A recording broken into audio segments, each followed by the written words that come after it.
Hello and welcome back, ladies and gentlemen, to another historical humans heritage. And today we are going to Europe, but in America, North America, that is.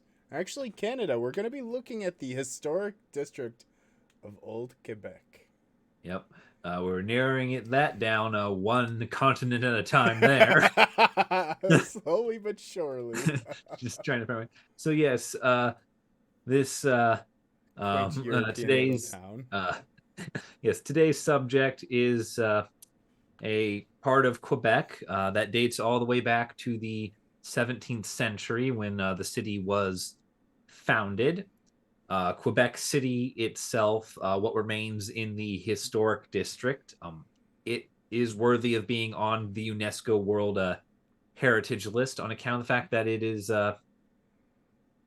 well, it really does show sort of the European stages of colonization in miniature. It is effectively um, a colonial fortress town that is still in existence, both as a French colony and then later as an English colony. Both influences can be seen.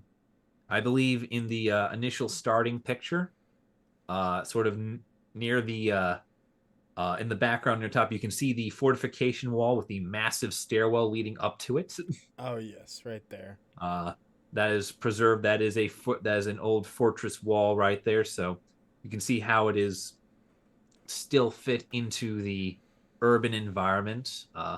Very well preserved, and it is very rare for this sort of historic district, particularly a multicultural one like this, to exist in the Americas north of Mexico. Usually, a lot of these sort of colonial towns are south of our border here in America. Very few of them remain uh, north of us, and that's largely because of how the United States formed and are pensioned as a nation for tearing things down and building over them.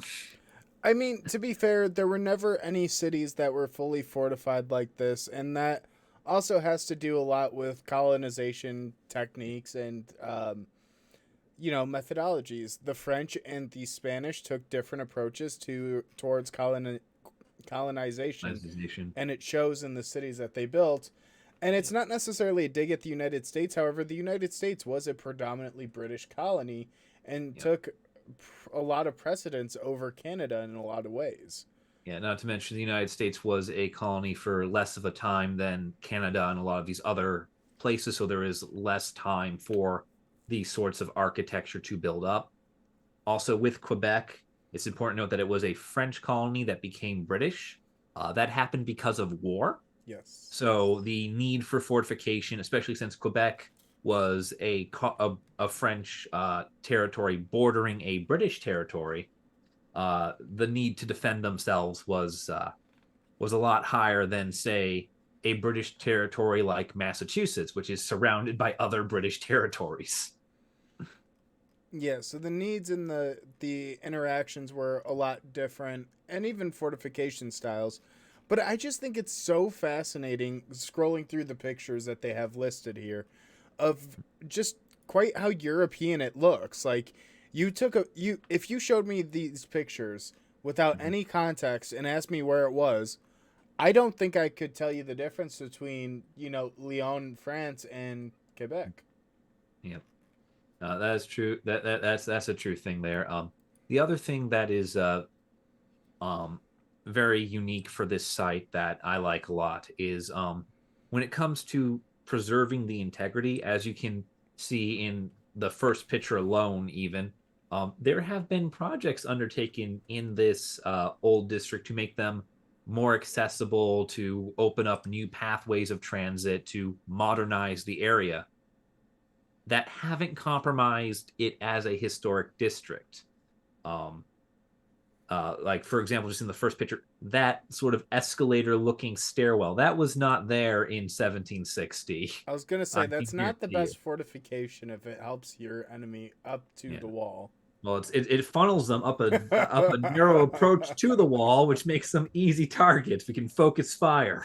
They'll all take the stairs instead of running up the side of the hill. But basically, just the way a lot of these alterations, which are necessary for the city to continue to function as a modern city, have been done in ways that don't tear out walls, uproot streets, demolish buildings, or otherwise even just obscure parts of the skyline or view.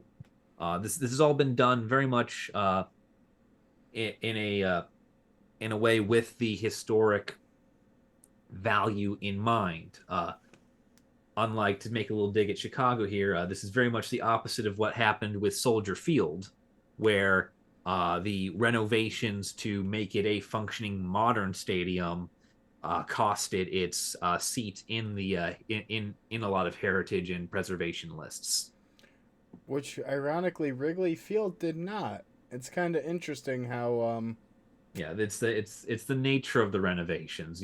Again, we didn't plop a giant disc over the top of the just two entire massive monument. scoreboards, tore out all the bleachers, redid the outfield wall. Uh, technically, it's just the marquee sign that's historic.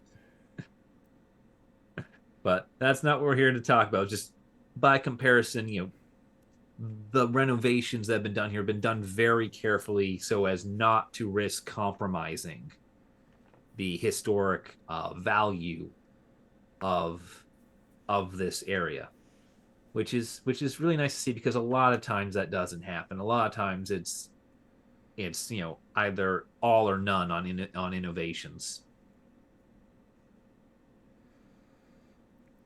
Yeah, and then speaking of the site specifically, one of the reasons it's in such a great condition is due to its protection and management laws that Canada and the province of Quebec have, both at a local and federal level.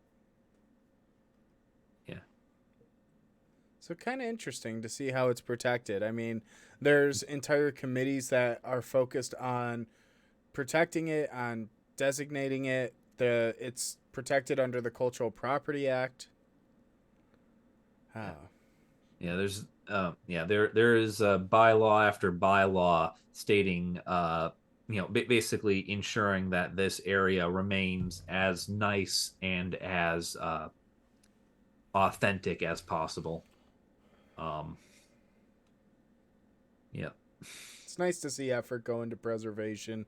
And it's one of the examples that one of the reasons we brought it up was the fact that it shows such a heavy European influence, because I feel like a lot of that it does get lost in the United States, especially outside of the East Coast. Oh So yeah, yeah, it's kind of a cool little flashback in the past, and you could see where mhm, that colonial influence really took root. yeah. And for once, it's colonial isn't really in a, negative context here, because it's just a word. It's just a word describing what it is, as opposed to what a lot of colonial practices actually mean is something Yeah, quite we could horrible. talk about that later, but But as of right yeah, now, it's a pretty yeah, city and it's very well yeah, protected, and it will be for a very long time, it seems yeah, like. yeah. And this is a nice little European entry to America. But on that note, if you guys enjoy watching today's video, please be sure to subscribe so you don't miss out on any future videos.